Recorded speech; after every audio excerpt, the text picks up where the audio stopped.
to all. This is Sana Ahmed. امید ہے آپ سب لوگ خیریت سے ہوں گے.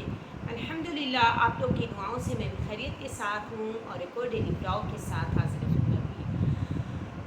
الحمدللہ ناظرین و حاضرین، بلاگنگ کا سلسلہ جیسا کہ آپ کو معلوم ہے روز کی بنیاد پر ہوتا ہے اور ہم قرآن پاک کی تلاوت میں بتدریج آگے بڑھ رہے ہیں اور قرآن پاک اپنے اختتام کی جانب ہے. تو ہمارا وما ابریو کا سپارہ ہے، 13واں پارہ ہے اور سورہ ابراہیم کی آیت نمبر 43 پر ہم نے کل اپنے سبق کا اختتام کیا تھا. آج آغاز کرتے ہیں تعوذ تسمیہ کے ساتھ اور سب سے پہلے اللہ تعالیٰ کی حمد و ثنا. اعوذ باللہ من الشیطان الرجیم، بسم اللہ الرحمن الرحیم. بے شک تمام تعریف اللہ تعالیٰ کے لیے ہے جو مالک سارے جہاں والوں کا، روز جزا کا مالک. ہم تیری ہی عبادت کرتے ہیں اور تجھ سے ہی مدد چاہتے ہیں. ہم کو سیدھا راستہ چلا، راستہ ان کا جن پر تو نے انعام کیا، نہ کہ ان کا جن پر غضب ہوا اور نہ بہکے ہوں گا. الہی قبول فرما، آمین ثم آمین. آئیے ناظرین و حاضرین، سبق کا باقاعدہ آغاز حسب معمول تعوذ اور تسمیہ سے کریں گے. اعوذ باللہ من الشیطان الرجیم، بسم اللہ الرحمن الرحیم. وَأَنذِرِ النَّاسَ يَوْمَ يَأْتِيهِمُ الْعَذَابُ فَيَقُولُ الَّذِينَ ظَلَمُوا رَبَّنَا أَخِّرْنَا إِلَى أَجَلٍ قَرِيبٍ نُجِبْ دَعْوَتَكَ وَنَتَّبِعِ الرُّسُلَ أَوَلَمْ تَكُونُوا أَقْسَمْتُم مِّن قَبْلُ مَا لَكُم مِّن زَوَالٍ. ترجمہ: اور لوگوں کو اس دن سے آگاہ کر دو جب ان پر عذاب آ جائے گا. تب ظالم لوگ کہیں گے کہ اے ہمارے پروردگار، ہمیں تھوڑی سی مدت مہلت عطا کرتا کہ ہم تیری دعوت یعنی توحید قبول کریں اور تیرے پیغمبروں کے پیچھے چلیں. تو کیا جواب ملے گا؟ کیا تم پہلے قسمیں نہیں کھایا کرتے تھے کہ تم کو اس حال سے جس میں تم ہو زوال اور قیامت کو حساب اعمال نہیں ہوگا. وَسَكَنْتُمْ فِي مَسَاكِنِ الَّذِينَ ظَلَمُوا أَنفُسَهُمْ وَتَبَيَّنَ لَكُمْ كَيْفَ فَعَلْنَا بِهِمْ وَضَرَبْنَا لَكُمُ الْأَمْثَالَ. اور جو لوگ اپنے آپ پر ظلم کرتے تھے تم ان کے مکانوں میں رہتے تھے اور تم پر ظاہر ہو چکا تھا کہ ہم نے ان لوگوں کے ساتھ کس طرح کا معاملہ کیا تھا اور تمہارے سمجھانے کے لیے مثالیں بیان کر دی تھیں. وَقَدْ مَكَرُوا مَكْرَهُمْ وَعِندَ اللَّهِ مَكْرُهُمْ وَإِن كَانَ مَكْرُهُمْ لِتَزُولَ مِنْهُ الْجِبَالُ. اور انہوں نے بڑی بڑی تدبیریں کی اور ان کی سب تدبیریں اللہ کے ہاں لکھی ہوئی ہیں. گو وہ تدبیریں ایسی غضب کی تھیں کہ ان سے پہاڑ بھی ٹل جائیں. اللہ اکبر.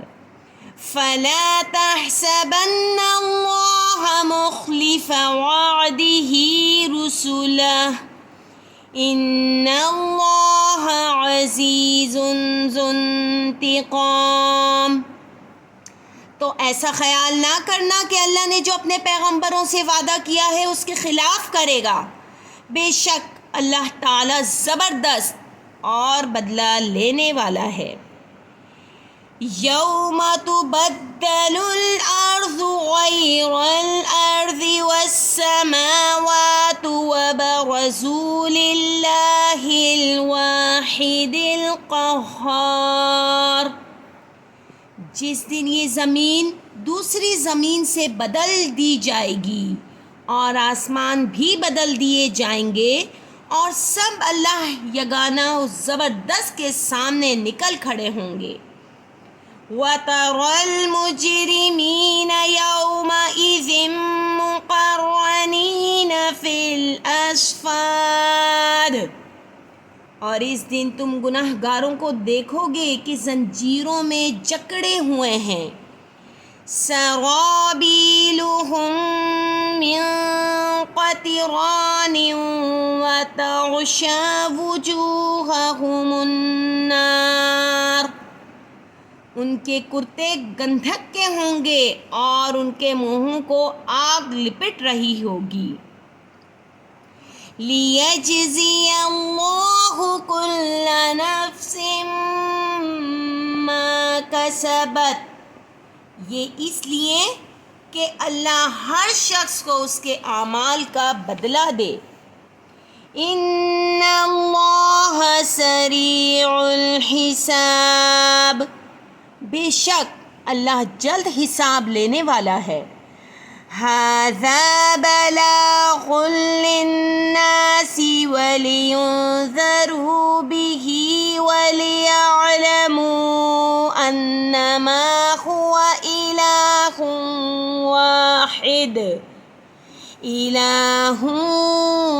وَاحِدٌ وَلِيَذَّكَّرَ أُولُو الْأَلْبَابِ، یہ قرآن لوگوں کے نام ہے تاکہ ان کو اس سے ڈرایا جائے اور تاکہ وہ جان لیں کہ وہی اکیلا معبود ہے، اور تاکہ اہل عقل نصیحت پکڑیں۔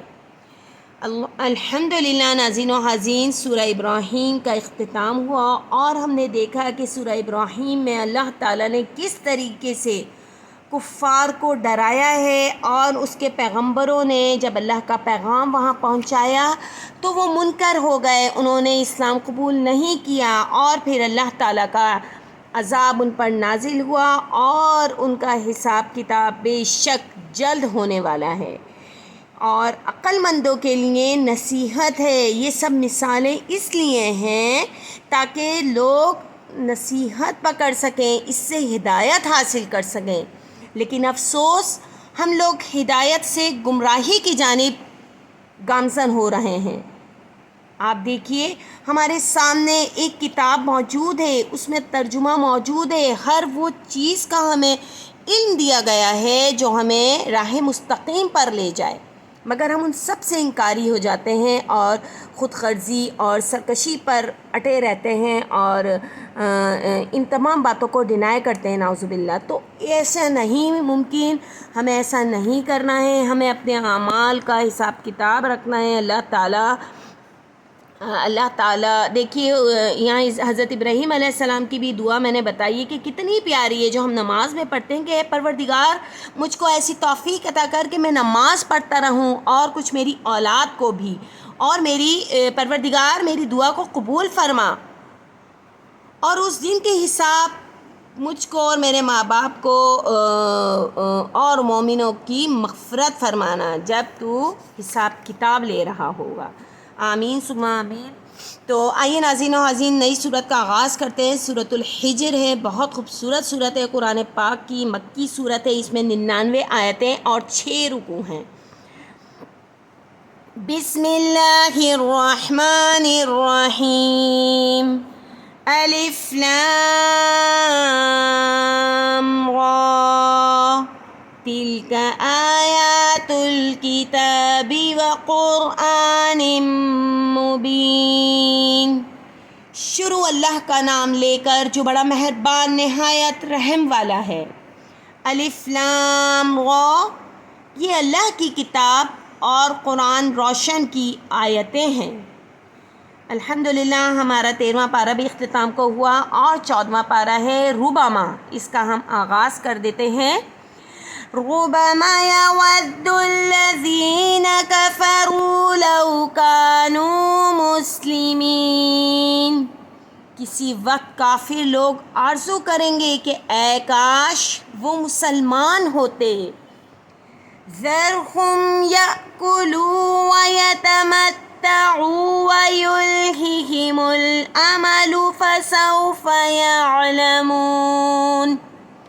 اے محمد صلی اللہ علیہ وآلہ وسلم، ان کو ان کے حال پر رہنے دو کہ کھا لیں اور فائدہ اٹھا لیں، اور طول عمل ان کو دنیا میں مشغول کیے رہے، ان قریب ان کو اس کا انجام معلوم ہو جائے گا۔ وَمَا أَهْلَكْنَا مِن قَرْيَةٍ إِلَّا وَلَهَا كِتَابٌ معلوم، اور ہم نے کوئی بستی ہلاک نہیں کی مگر اس کا وقت مرقوم و معین تھا۔ آج ہم اپنے سبق کا اختتام یہیں کرتے ہیں۔ جی ہاں ناظرین و ناظرین، جب سے میں نے قرآن پاک کو ترجمے کے ساتھ آپ کے سامنے پیش کیا، یقین کیجئے ایسی باتیں روز روشن کی طرح عیاں ہو رہی ہیں کہ جن سے ہم ناواقف تھے، اور اب واقفیت کے بعد انشاءاللہ تعالی ہم اپنی زندگی کو ان رموز و اوقاف پر چلائیں گے جو ہمیں قرآن بتا رہا ہے، جو ہمیں اللہ تعالیٰ فرما رہے ہیں، جو ہمارے پیغمبر رسول اللہ صلی اللہ علیہ وآلہ وسلم نے ہم کو بتا دیا ہے اپنے عمل کے ذریعے، اپنی سیرت، اپنے کردار کے ذریعے۔ تو اللہ پاک سے دعا ہے کہ اللہ تعالیٰ ہم تمام مسلم مومنوں، مردوں، عورتوں کو قرآن پاک پر چلنے کی توفیق عطا فرمائے، آمین۔ وآخر دعوانا ان الحمد للہ رب العالمین۔